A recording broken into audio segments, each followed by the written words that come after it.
In this video, we are going to discuss about service investment analysis. So what is service investment analysis and what are its roles here? So coming to the service investment analysis, the name itself states that it is an analysis of investments on the service. So it was termed as budgeting in version 2. So it has been termed, that means it has been named as budgeting in version 2. Presently we are in version 3. So it is now called service investment analysis. So it is a time phased allocation of funds. So we will come to know about the timely phased allocation of funds.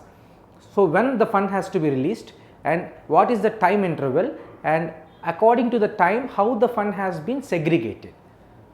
It helps track and control the expenditure pattern. So it will help in tracking and controlling. That means we will be knowing when and where the service amount has been released and how can we control if it is moving or if it is going out of the budget. Also guide how to utilize the funds.